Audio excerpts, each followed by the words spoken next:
మోహన్ రెడ్డి గారి పేరు చెప్పారు. అయితే తెలుగుదేశం పార్టీలో సుదీర్ఘకాలం పనిచేసినటువంటి సీనియర్ నాయకులు కానీ, వారి సింపథైజర్ కానీ, చాలామంది అనలిస్టులు కానీ, రాజకీయ విశ్లేషకులు కానీ చెప్పొస్తున్న మాట ఏంటంటే, వారు అధికారం నుంచి దూరం అయ్యారు కానీ మళ్ళీ అధికారంలోకి రావడానికి, అధికారం కోల్పోయిన తర్వాత వారు వ్యూహాలు కొనడంలో దిట్ట, మళ్ళీ అధికారంలోకి 3 సార్లు అలా రాగలిగాడు. ఈసారి కూడా లాలూ ప్రసాద్ రాగలిగాడా? లాలూ ప్రసాద్ వ్యూహాల్లో దిట్ట. లాలూ ప్రసాద్ రాగలిగాడా? మళ్ళీ లేదుగా. ఈ వ్యూహాల్లో దిట్ట మధుదండావతి. మరి ఇక్కడ కరుణానిధి వ్యూహాల దిట్ట అనేది ఊరినే కలిసి వచ్చినప్పుడు మాట్లాడుకునే మాటలు. కానీ ఏంటి వ్యూహాల దిట్ట? మీడియా లేదు, ఇవాళ సోషల్ మీడియా వచ్చింది. అంతకుముందు ఆ టైంలో సోషల్ మీడియా లేదు, ఒకే పత్రిక పట్టుకున్నారు, మోయించుకున్నావు. ఇవాళ సోషల్ మీడియా వచ్చి ఆ పత్రికలు ఎంత మోస్తున్నాయి ఇవాళ సోషల్ మీడియాలో. నీ గత చరిత్ర, నువ్వు చేసి అప్పుడేమన్నావు, ఇప్పుడేమంటున్నావు, అన్నీ బయటకు వస్తున్నాయి. నువ్వు చెప్పిన మాటే నువ్వు ఎలా వెనక్కి వెళ్తున్నావు వస్తున్నాయి. కనుక వ్యూహాలు గుడి కలిసి వచ్చింది, అతనికి కలిసి వచ్చిన కాలం అట. ఈ అవకాశం లేదు, వ్యూహాలు లేదు, గడిగుడు వ్యూహాన్ని. రామారావు గారిని వెన్నుపోటు పడుతూ వ్యూహం కాదు. నీకు ఈనాడు రామోజీరావు కలవకపోతే అప్పుడు నీకు ఉండేది. ఆ రోజు పేపర్ అదొకటి, ప్రజల్లో పేరున్న పేపరు, దాన్ని పెట్టుకున్నావు, ఒక భ్రమను కల్పించేసావు.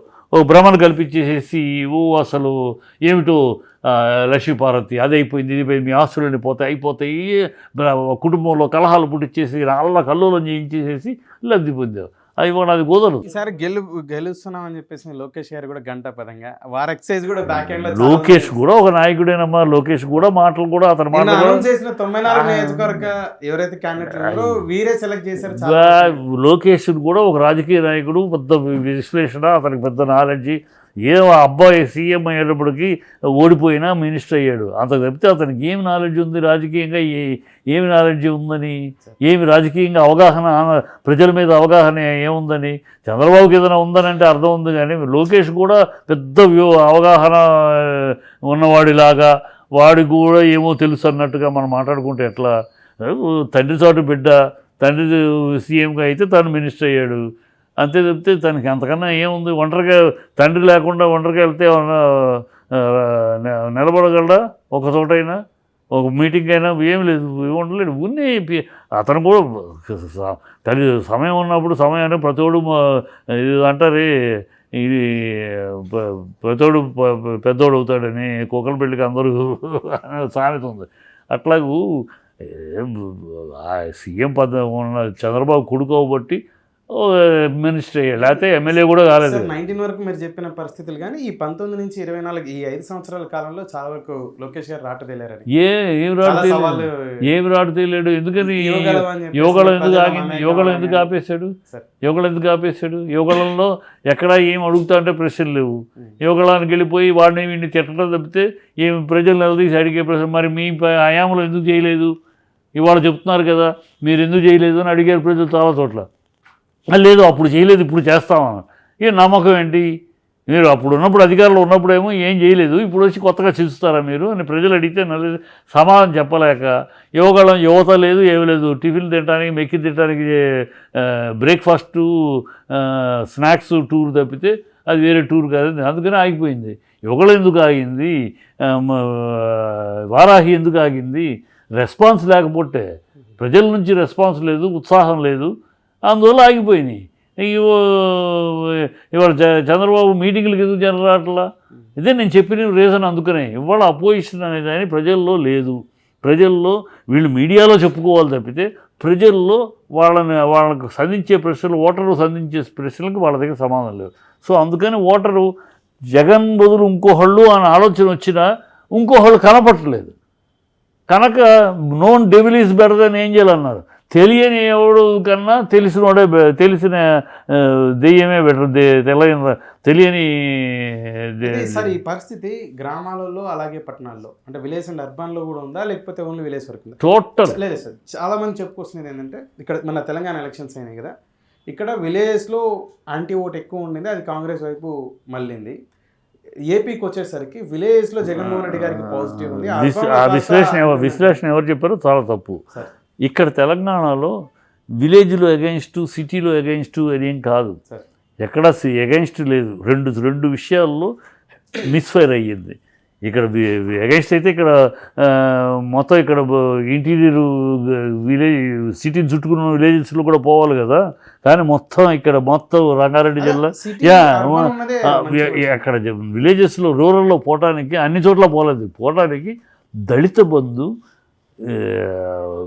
ధరణి ఈ రెండు ఎక్స్పెక్ట్ చేసింది ఒకటైతే, దళిత బంధు 20 మంది లబ్ధి పొందిన వాళ్ళు సంతోషపడితే 30 మంది రాని వాళ్ళు రివర్స్ అయ్యారు. అది కొంచెం కాలం పాస్ అంటే వాళ్ళకి అర్థమయ్యేది వస్తుంది మనకి అని. ఇప్పుడు ఇమీడియట్ ఎఫెక్ట్గా 20 మందికి వచ్చింది, పక్కవాడు నాకు రాలేదు, నా వాడికి వచ్చింది నాకు రాలేదు. ఈ ఎమోషన్స్ అది ఒకటి.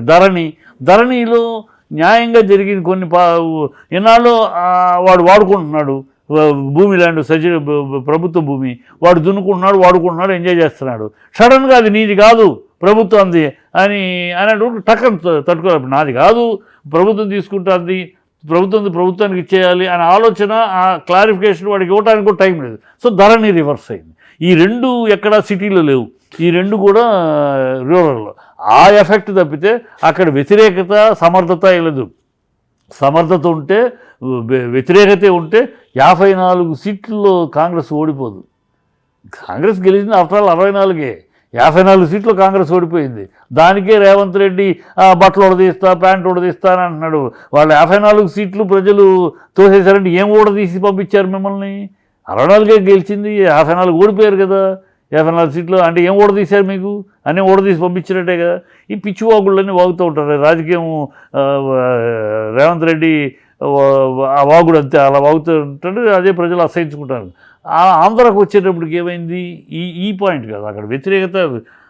ఆంధ్రాకు వచ్చేటప్పటికి వాళ్ళు లబ్ధి పొందుతున్న వాళ్ళు పొందుతారు. సిటీనే కాకుండా విలేజెస్లో కూడా లబ్ధిదారులు అన్ని చోట్ల ఉన్నారు. అక్కడ ఇక్కడలాగా ఓన్లీ సిటీ అలా డివిజన్ లేదు. లబ్ధిదారులు, పెన్షన్దారులు సిటీలో ఉన్నారు, విలేజెస్లో ఉన్నారు. అమ్మ ఒడి సిటీలో ఉన్నారు, విలేజెస్లో ఉన్నారు. సో అక్కడ అలా డివిజన్ లేదు. కానీ అక్కడ ఎందుకు కాస్త వ్యతిరేకం వద్దు? ఆల్టర్నేటివ్ అంటే 5 ఏళ్ళు అయ్యింది, చూసాము ఏది చేశాడు. చంద్రబాబు ఏమీ చేయలేదు, జీరో. ఇతను ఏదో కొంత చేస్తాడు. ఇంకెవరన్నా ఆల్టర్నేటివ్ దొరికితే నార్మల్ హ్యూమన్ సైకాలజీ అలా వేరే వాళ్ళు చూడగలరు.